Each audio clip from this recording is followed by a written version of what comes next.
Jemaat yang dikasihi Tuhan, marilah kita mempersiapkan diri dengan hati yang hening dan penuh syukur untuk menyambut Allah yang telah hadir di tengah-tengah peribadatan.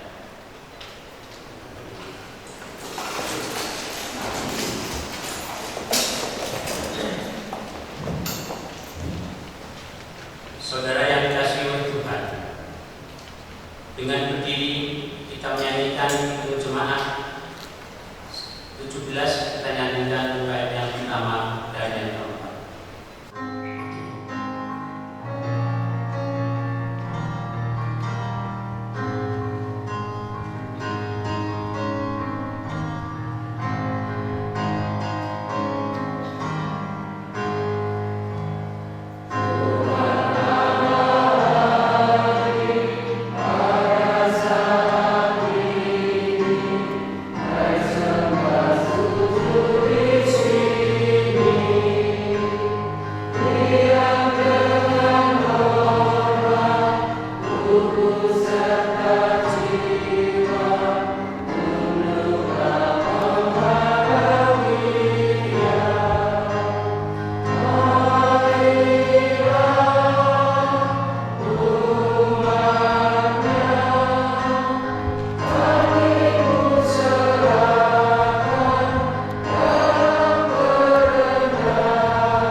Kekasih Tuhan, marilah ibadah kita kuduskan dengan pengakuan bahwa pertolongan kita ialah dalam nama Tuhan pencipta langit dan bumi, yang kasih setianya tetap selama-lamanya dan tidak pernah meninggalkan buatan tangannya.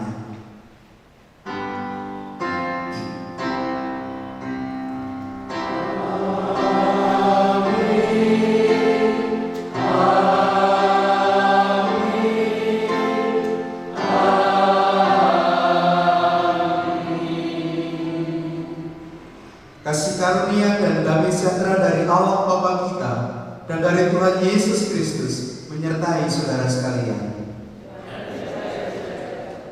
Silakan. Mazmur menyerukan nama kebenaran. Berbahagialah orang yang tidak berjalan menurut nasihat orang fasik, yang tidak berdiri di jalan orang berdosa, dan yang tidak duduk dalam kumpulan pencemooh, tetapi yang kesukaannya ialah Taurat Tuhan, dan yang merenungkan Taurat itu siang dan malam. Ia seperti pohon yang ditanam di tepi aliran air, yang menghasilkan buahnya pada musimnya, dan yang tidak lain daunnya. Apa yang diperbuatnya berhasil.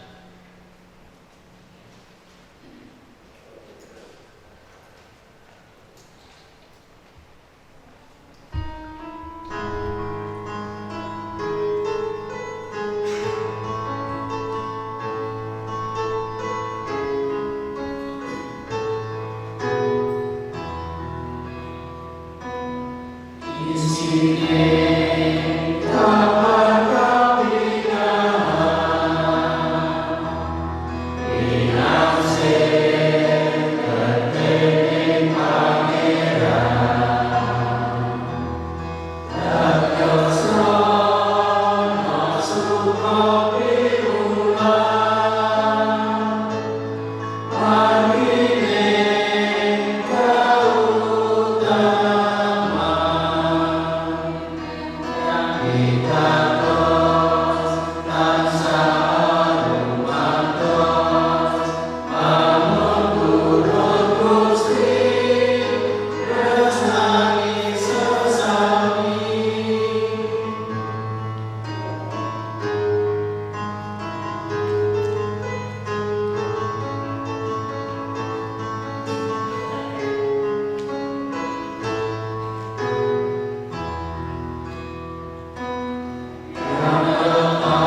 Saya undang jemaat untuk bangkit berdiri. Saudara-saudara, jika kita sungguh-sungguh mengakui dosa kita di hadapan Tuhan, maka Allah yang penuh kasih di dalam Tuhan Yesus akan menjamah kita. Rasakan jamahan Tuhan yang membaharui kehidupan kita melalui berita anugerah yang akan kita terima dari Injil Yohanes pasal yang kelima ayat yang 24 demikian. Aku berkata kepadamu, sesungguhnya barang siapa mendengar perkataanku dan percaya kepada Dia yang mengutus aku, ia mempunyai hidup yang kekal dan tidak turut dihukum, sebab ia sudah pindah dari dalam maut ke dalam hidup. Demikianlah anugerah dari Tuhan. Saudara-saudara, dengarlah firman Tuhan. Percayalah kepadanya dan hasilkanlah buah yang baik dalam hidupmu.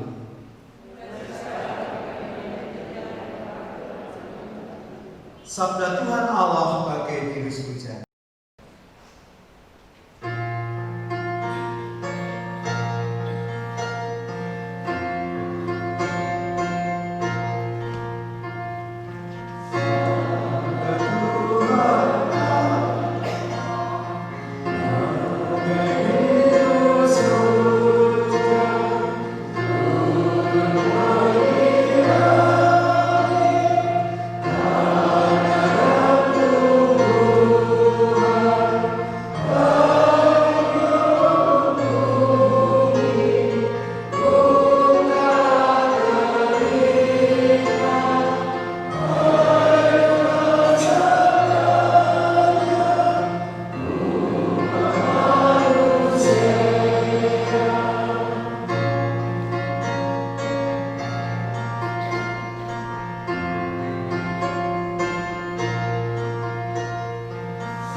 Kasih Tuhan, marilah kita sambut sabda Tuhan Allah yang turun bagi tiris hujan.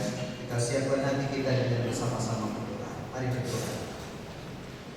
Urapi kami dengan kuasa Roh Kudus-Mu ya Allah, supaya sebagai pendengar maupun pewarta firman, kami merasakan berkat firman yang kami terima jadi suluh bagi kehidupan kami, jadi sumber kekuatan dan pengharapan kami. Bersabdalah ya Tuhan, karena kami kekasih-kekasih-Mu telah siap untuk menerimanya. Di dalam Tuhan Yesus Kristus kami berdoa. Amin. Ibu bapak dan saudara yang dikasihi Tuhan, kita akan menerima sabda Tuhan. Kita membaca dari kitab Yesaya pasal yang ke-55. Yesaya pasal yang ke-55 kita akan membaca ayat yang pertama sampai dengan ayat yang ke-13. Kita panjang, mari kita bersama-sama menyimaknya dengan baik. Yesaya 55 ayat yang pertama sampai dengan 13. Demikian kesaksian akan firman Tuhan. Ayo hai semua orang yang haus, marilah dan minumlah air. Dan hai orang yang tidak mempunyai uang, marilah, terimalah gandum tanpa uang pembeli, dan makanlah juga anggur dan susu tanpa bayaran. Mengapakah kamu membelanjakan uang untuk sesuatu yang bukan roti, dan upah jeripayahmu untuk sesuatu yang tidak mengenyangkan.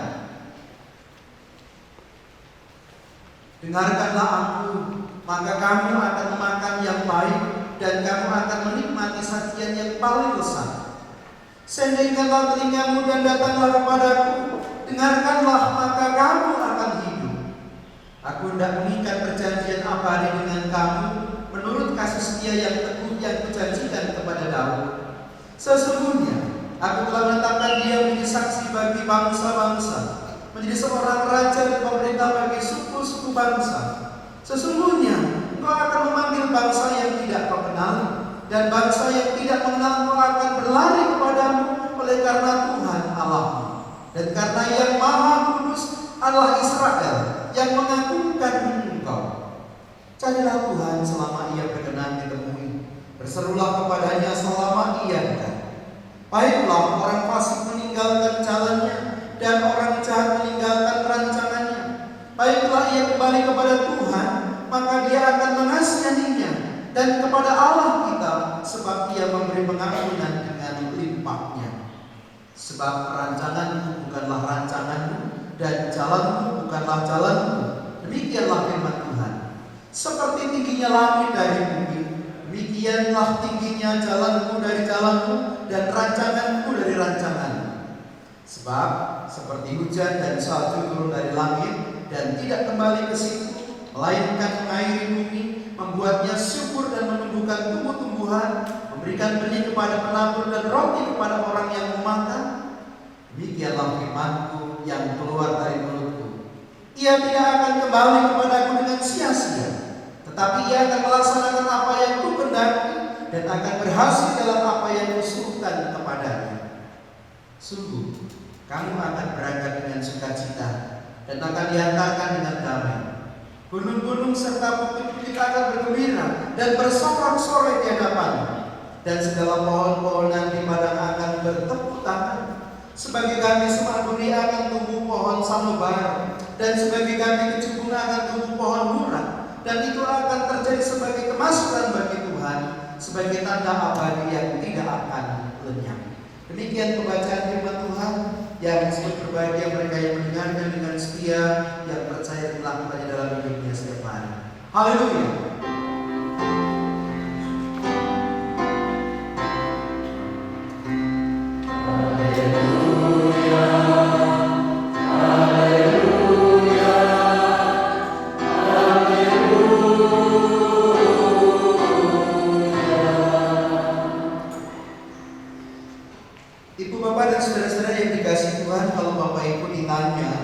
Apa sih istimewanya iman Kristen dibandingkan dengan iman yang lain? Atau apa sih istimewanya agama Kristen dibandingkan dengan agama yang lain? Kalau ada orang yang bertanya seperti itu, kira-kira Bapak Ibu akan menjawab bagaimana?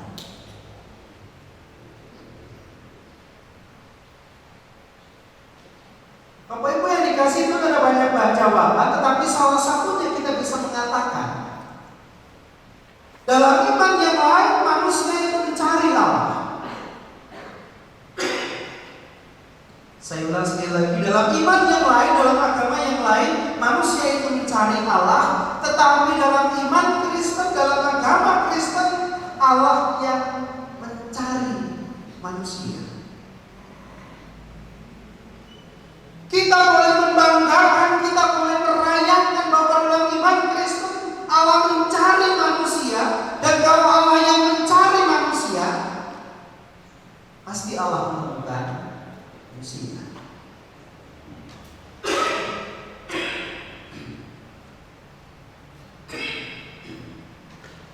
Saya takut kalau pada depan.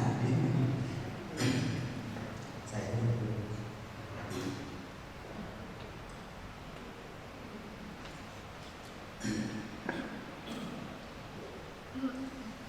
sekali lagi, kita boleh membanggakan, kita boleh merayakan, kita boleh membesarkan kalau kita punya keyakinan bahwa dalam iman Kristen bukan manusia yang mencari Allah, tetapi Allah yang mencari manusia.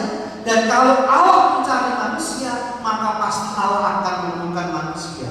Kalau Allah mencari kita, maka Allah pasti akan menemukan kita.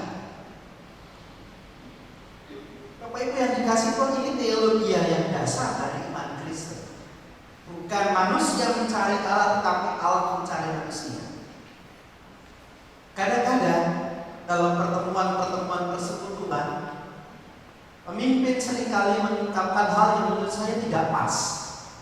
Misalnya mengawali dengan pengantar seperti ini. Saudara-saudara, marilah kita undang Allah untuk hadir di tengah-tengah kita. Jadi kerangka berpikirnya Allah itu harus diundang supaya hadir di tengah-tengah kita. Terbalik.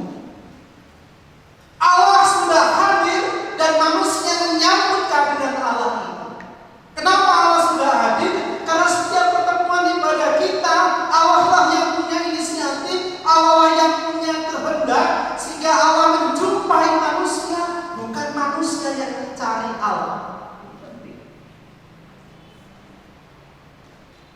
Bapak Ibu yang dikasih Tuhan, kalau kita membaca bersama-sama dari ayat yang pertama dikatakan di sana. Ayo hai semua orang yang haus, marilah dan minumlah air, dan hai orang yang tidak mempunyai uang, marilah terimalah gandum tanpa uang pembeli, dan makanlah juga anggur dan susu tanpa bayaran. Ayat ini menegaskan kepada kita undangan Allah kepada umat manusia, undangan Allah kepada umat Israel pada waktu itu, supaya mereka menyambut rahmat Allah yang diberikan cuma-cuma, supaya mereka menyambut rahmat keselamatan yang diberikan oleh Allah. Ibaratnya seperti orang yang lapar, orang yang haus, lalu diberi makan, diberi minum, diberi gandum, diberi roti, diberi susu, diberi anggur tanpa membayar.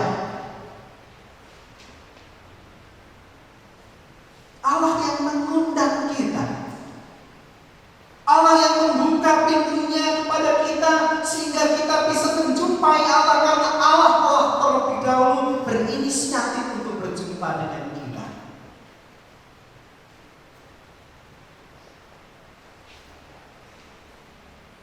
Rahmat yang kita terima dalam kehidupan kita bukan karena usaha kekuatan kita melulu belaka, tetapi sekali lagi rahmat yang kita terima dalam kehidupan kita. Tetapi Bapak dan saudara-saudara yang dikasih Tuhan, tentu saja rahmat itu harus direspon, rahmat itu harus ditanggapi dengan baik dan benar. Bagaimana kita bisa menanggapi rahmat Allah itu? Makan dan minum gratis supaya kita menjadi bagian dari keselamatan yang Allah berikan kepada kita. Bapak Ibu yang dikasih Tuhan, yang pertama, orang harus datang kepada Tuhan untuk menyambut hadiratnya. Saya ulangi, orang harus datang kepada Tuhan untuk menyambut hadiratnya. Allah hadir terlebih dahulu, tapi orang harus menyambutnya. Orang harus datang. Datang yang bagaimana? Datang yang seutuhnya diri kita. Pandemi ini membuat perumusan datang kepada Tuhan menjadi berbeda. Kalau dulu pengkhotbah mengatakan tidak cukup engkau melihat di televisi ibadah, tidak cukup engkau mendengar di radio ibadah, engkau harus datang dalam persekutuan bersama-sama dengan umat Tuhan yang lain. Itu caramu untuk menyambut rahmat Tuhan. Tapi sekarang dengan kata lain, kita yang di sini bisa berkumpul, bersekutu secara langsung melalui tatap muka. Tapi para orang tua kita, anak-anak kita harus bersekutu secara online, datang secara online, datang secara daring. Apa yang dulu tidak boleh, sekarang dianjurkan. Karena situasinya berbeda, karena konteksnya berbeda. Tetapi Bapak Ibu dan saudara-saudara yang dikasih Tuhan, sesungguhnya baik datang secara langsung dalam persekutuan tatap muka maupun persekutuan secara daring, ada satu bahaya yang membuat kita tidak hadir di hadapan Allah. Apa itu? Ketika pikiran dan hati kita tidak terarah kepada Tuhan, ketika pikiran dan hati kita terarah pada orang lain.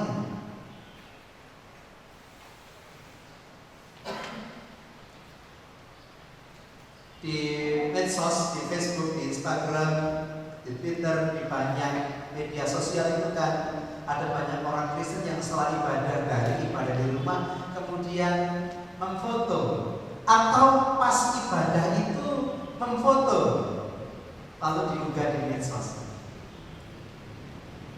Tapi itu yang dikasih Tuhan, kita bisa tidak hadir di hadapan Tuhan meskipun fisik kita ada, ketika pikiran kita pada yang lain, kita yang melakukan aktivitas yang lain. Ibadah kok foto-foto atau ibadah kok disambi karo klan Bogor, tidak hadir di hadapan Tuhan. Dan bukan cuma kelas kita jemaat saja. Ada satu berita yang pernah saya baca, si Paus itu duka, marah pada siapa? Marah kepada para kardinalnya. Marah pada kardinalnya kenapa? Karena dalam sebuah ibadah yang mereka ikuti, para kardinal hadir, para kardinal itu ya kaya awake dhewe sibuk foto. Sehingga Sri Paus kemudian duka, lah ini para kardinalnya saja seperti ini, bagaimana dengan umat yang lain? Hadirlah supaya kita sungguh-sungguh merasakan rahmat Allah itu dengan kehadiran yang seutuhnya. Pikiran kita, hati kita tertuju sepenuhnya kepada Allah. Itu yang pertama, hadir dan sambut rahmat Allah. Lalu yang kedua, Bapak Ibu yang dikasih Tuhan, dengarkanlah sabda Allah. Dengarkanlah apa yang Allah katakan kepada kita dalam kehidupan kita, dalam persekutuan ibadah itu. Kalau kita membaca ayat yang ketiga, dikatakan di sana, sendingkanlah telingamu dan datanglah kepadaku, dan dengarkanlah maka kamu akan hidup. Datang pada Tuhan itu yang pertama, lalu yang kedua, sendingkanlah telingamu kepadaku dan dengarkanlah. Mendengar firman Tuhan dengan menyendengkan telinga kita, mendengar dengan sungguh-sungguh yang tidak sekedar sepintas, tetapi mendengar dengan teliti, menyimaknya dengan baik, supaya setiap kata yang keluar dari mulut Tuhan itu sungguh meresap di dalam hati kita.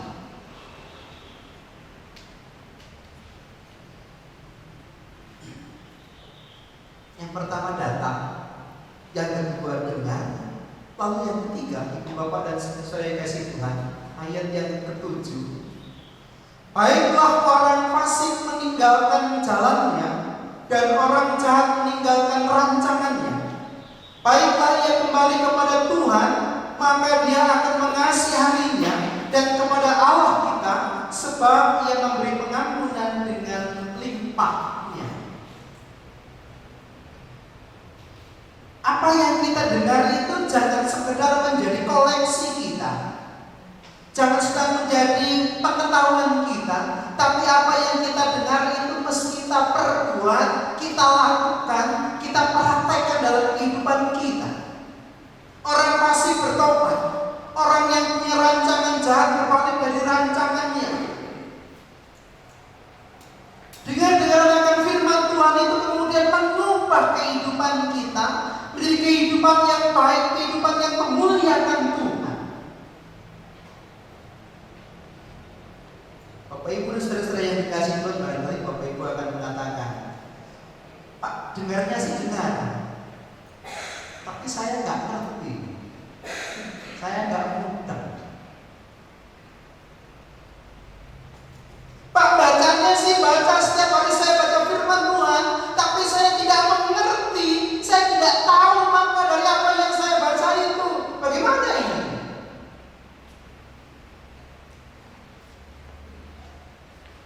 Saya itu pernah ketemu dengan orang Kristen yang mengatakan, Pak, saya dari Kristen itu sudah 15 tahun, dan selama 15 tahun itu saya pergi ke gereja, saya beribadah, saya berbakti, saya mendengarkan khotbah, tapi selama 15 tahun itu saya tidak ngerti apa yang dikatakan khotbah. Saya mengatakan, gek khotbah dulu, dia tertawa.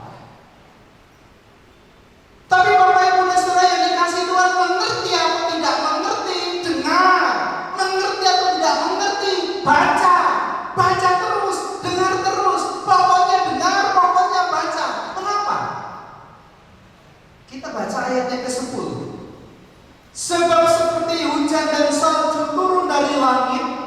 dan tidak kembali ke situ, melainkan mengairi bumi, membuatnya subur dan menumbuhkan tumbuh-tumbuhan, memberikan benih kepada penabur dan roti kepada orang yang memakan. Demikianlah firman-Mu yang keluar dari mulutku, ia tidak akan kembali kepadaku dengan sia-sia, tetapi ia akan melaksanakan apa yang Kukehendaki dan akan berhasil dalam apa yang Kusuruh kepadanya. Firman Tuhan itu digambarkan seperti air hujan, seperti salju yang turun dari langit, yang membasahi bumi, yang menyuburkan bumi.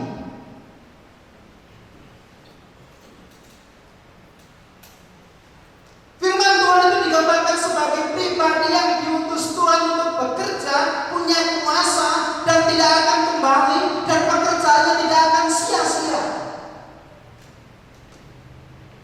Meskipun kita sekarang tidak mengerti apa yang dikatakan pengkhotbah, meskipun sekarang kita tidak mengerti ketika membaca firman Tuhan dalam Alkitab, ketika mendengarkan firman Tuhan itu, dengar, terus dengar saja, karena pada satu saat, pada waktu yang tepat, firman Tuhan itu akan bekerja, firman Tuhan itu akan mencerahkan, firman Tuhan itu akan memberikan kekuatan kepada kita dalam kehidupan kita.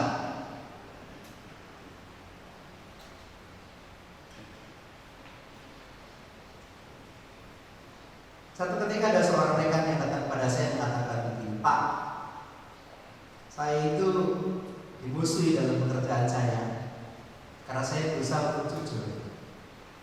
Saya diminta untuk melakukan ini dan itu, tapi saya tidak mau. Terus saya mau dipindahkan ke tempat yang sangat jauh.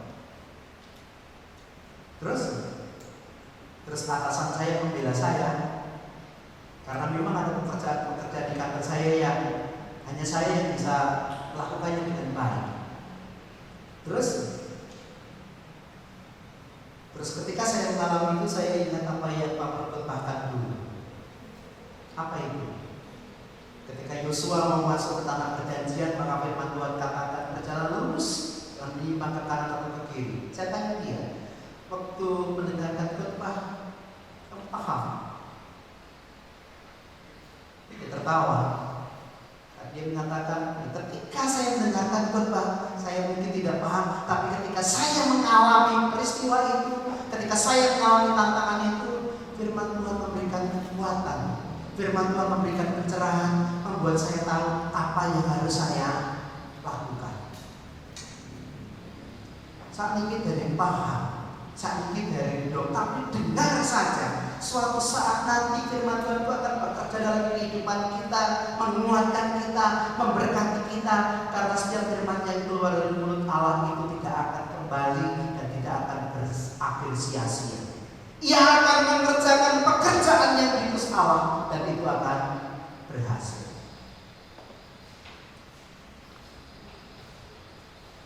Ibu bapak dan saudara-saudara yang dikasihi Tuhan, supaya kita bisa menyambut rahmat Allah yang terlebih dahulu mencari dan menjumpai kita. Ada 3 hal yang mesti kita lakukan. Yang pertama, datang dengan sungguh-sungguh, datang dengan sepenuh diri, hati dan pikiran seutuhnya. Yang kedua, dengar. Bukan tidak mungkin paham, tidak paham, dengar. Suatu saat nanti kuasa firman itu akan bekerja, memberikan kekuatan dan pencerahan bagi kita dalam kehidupan kita. Lalu yang ketiga, praktekkan dalam kehidupan, wujudkan dalam kehidupan. Itu bukan syarat kita menerima keselamatan, bukan. Itu bukan harga yang terlebih dahulu harus kita bayar sebelum kita menerima keselamatan, bukan. Itu tanggapan yang kita berikan kepada Tuhan, karena Tuhan telah terlebih dahulu mengundang kita untuk minum, untuk makan dengan gratis. Karena Tuhan telah mengundang kita terlebih dahulu untuk menerima rahmat keselamatan di dalam Dia. Dan pada akhirnya Bapak Ibu yang dikasihi Tuhan, yang terakhir percayalah. Ketika hal itu kita lakukan dalam kehidupan kita, kita akan berdiri sebagai pemenang dalam kehidupan kita. Waktu firman Tuhan diberikan kepada umat Israel, mereka adalah gelandangan rohani. Mereka dibuang sebagai bangsa yang dikalahkan di negeri Babel. Mereka tidak bisa beribadah seperti biasanya karena bait Allah mereka di Yerusalem dihancurkan dan mereka sudah ada di luar negeri. Tetapi ketika mereka melakukan semua itu, Allah menjanjikan janji yang sungguh luar biasa. Waktu mereka pulang, dikatakan ayat yang ke-12, kalau mereka kembali ke Israel, sungguh kamu akan berangkat dengan sukacita dan diantarkan dengan damai.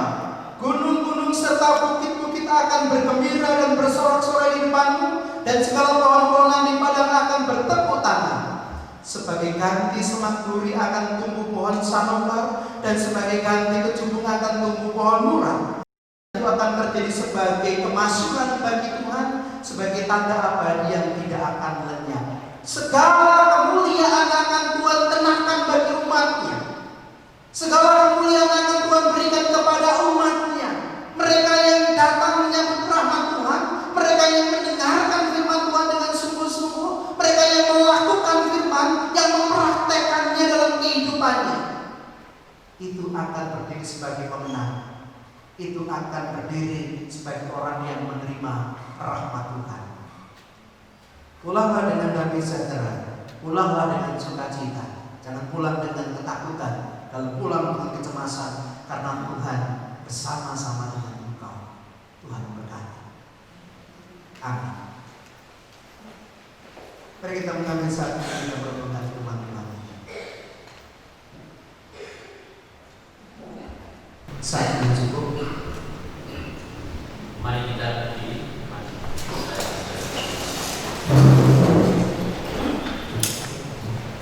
Bersama umat Tuhan sepanjang abad dan di segala tempat, marilah kita memperbarui iman kita dengan bersama-sama mengucapkan pengakuan iman rasmi. Aku percaya kepada Allah yang Maha Kuasa, Bapa yang bumi, dan kepada Yesus Kristus Anaknya yang tunggal Tuhan kita, yang dikandung dari Roh Kudus, lahir dari anak darah Maria, yang menderita bawah pemerintahan Pontius Pilatus, disalibkan, mati dan dikuburkan, turun ke dalam kerajaan maut. Pada hari yang ketiga bangkit pula dari antara orang mati, naik ke surga, di sebelah kanan Allah Bapa yang Maha Kuasa, dan akan datang dari sana untuk menghakimi orang yang hidup dan mati. Aku percaya pada Roh Kudus, gereja yang kudus dan am, persekutuan orang kudus, pengampunan dosa, kebangkitan daging, dan hidup yang kekal. Mari silakan.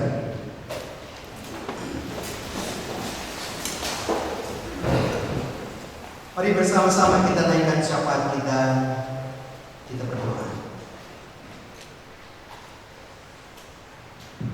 Ya Allah, Bapa kami yang Maha Kasih, kami bersyukur jika Engkau senantiasa hadir dalam kehidupan kami, sebab Engkau lah yang berinisiatif untuk menjumpai kami.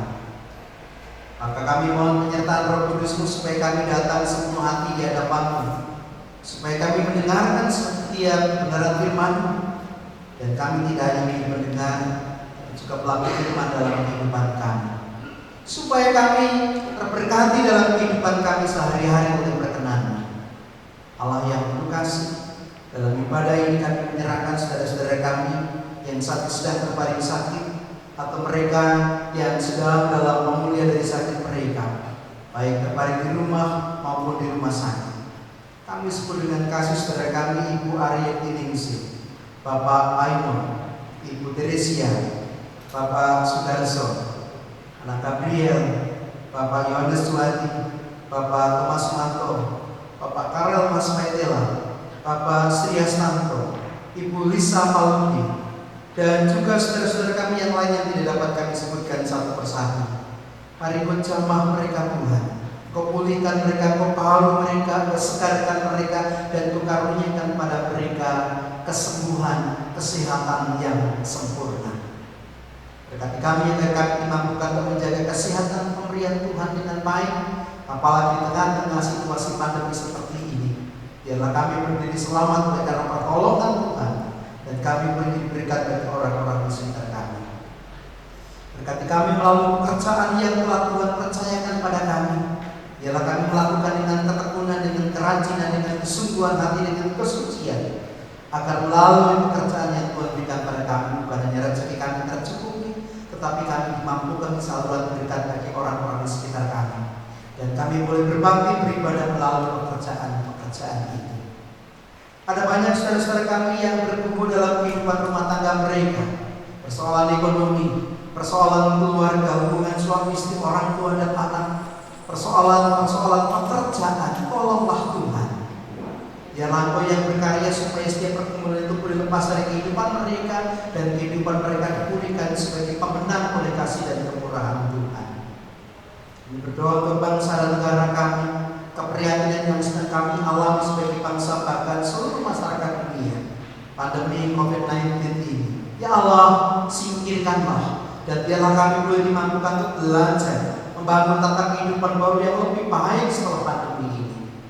Kami berdoa untuk para pemimpin kami, Presiden Joko Widodo bersama dengan kabinet dan seluruh pejabat pemerintah, baik dari pusat sampai tingkat daerah, seluruh rakyat Indonesia. Biar kami bergandengan tangan memikul tugas-tugas yang telah Tuhan percayakan kepada kami untuk membangun bangsa kami. Gereja Tuhan di seluruh muka bumi di segala zaman kami doakan, terkhusus jemaat Tuhan di KJ Karanganyar, supaya dengan kerendahan hati, dengan iman kami boleh bekerja bersama untuk melakukan pelayan-pelayan yang Tuhan percayakan pada kami, supaya kami memulai melakukan karya dalam kehidupan pelayanan kami. Terima kasih Bapa. Dengan syukur permohonan kami, perlengkapilah dan sempurnakanlah, sebab kami naikkan dalam nama Tuhan kami Yesus Kristus, yang juga telah mengajar kami untuk memohon.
Marilah memberikan persembahan kepada Tuhan sambil mengingat pengajaran Rasul Paulus dalam surat Roma 11 ayat yang 36 yang demikian. Sebab segala sesuatu adalah dari Dia dan oleh Dia dan kepada Dia. Bagi Dialah kemuliaan sampai selama-lamanya.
segala pujian syukur kami naikkan kehadirat Tuhan Bapa yang Maha Mulia.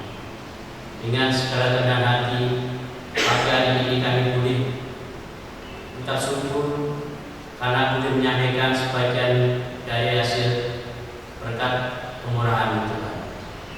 Berkatilah Tuhan apa yang telah kami sampaikan dengan tulus hati ini agar bermanfaat bagi pelayan umat-Mu di GKJ Karanganyar, dan putuskanlah Tuhan sehingga ibadah persembahan kami ini boleh berkenan di hati Tuhan. Berkatilah para saudara-saudara kami yang percaya mengelola persembahan dengan bijak sehingga dengan penuh kasih memuliakan nama-Mu semata-mata.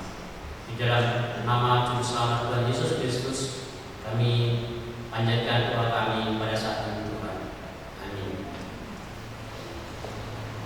Remaja umat untuk berdiri, kita akan mengakhiri pengertian pada pagi hari ini.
Jemaat kekasih Tuhan, arahkanlah hatimu kepada Tuhan.